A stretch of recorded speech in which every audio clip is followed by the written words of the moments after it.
এই কয়দিন না প্রচণ্ড গরম পড়েছে, আর এই গরমে না কোনো কিছু করতেও ইচ্ছা করে না, আবার নাস্তা বানাতেও ইচ্ছা করে না।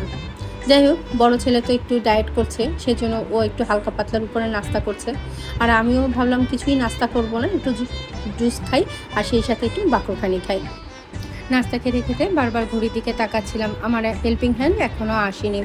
তাই ভাবলাম ও না আসা পর্যন্ত আমি একটু ঘরের কাজগুলো করে নেই। ঘরের কাজ করতে করতে চিন্তা করলাম যে আজকে দুপুরে কী রান্না করব। প্রথম ভেবেছিলাম একটু রুই মাছ রান্না করব তরকারি দিয়ে, পরে হঠাৎ করে মনে হলো না, প্রতিদিনে ওই রুই মাছ খেতে আর ভালো লাগছে না, আজকে একটু ভাবছি কোপ্তা বানিয়ে ফেলি, মাছের কোপ্তা। মাছ যেহেতু কোপ্তা বানাবো, সেই জন্য মাছগুলোকে প্রথমে সিদ্ধ দিয়ে দিলাম। এর মধ্যে একটু হালকা আদা রসুন আর একটু লবণ আর হলুদ দিয়ে দিয়েছি। তোমরা চাইলে কিন্তু এর মধ্যে হলুদ নাও দিতে পারো। হলুদ দিলে আর না দিলে কিন্তু খুব একটা পার্থক্য বোঝা যায় না কোপ্তার মধ্যে। আমি এর মধ্যে কাঁটাগুলো বেছে নিলাম, কারণ মাছ সিদ্ধ হতে তো আর বেশি সময় লাগবে না।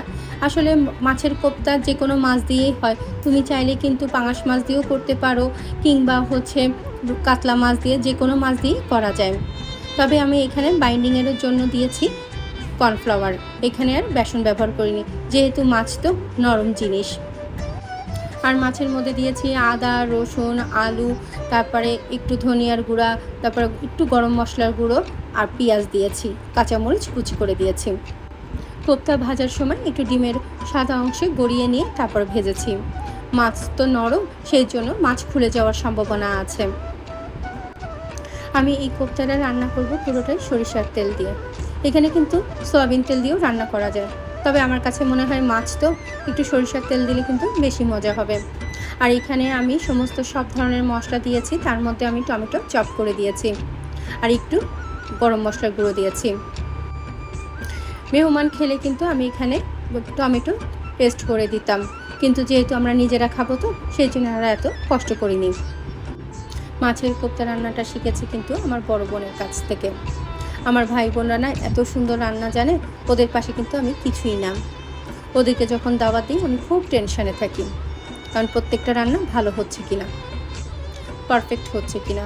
ওরা যখন খেয়ে বলে যে হ্যাঁ প্রত্যেকটা রান্নাই খুব মজার হয়েছে, তখন না মনে হয় পরীক্ষায় একটা পাশ করে উঠলাম। বিয়ের সময় তো কোনো কিছু রান্না পারতাম না, এই বোনের কাছ থেকে, শাশুড়ি মায়ের কাছ থেকে, আমার মায়ের কাছ থেকে, সবার কাছ থেকে রান্না শিখতে শিখতে আজকে এই পর্যন্ত।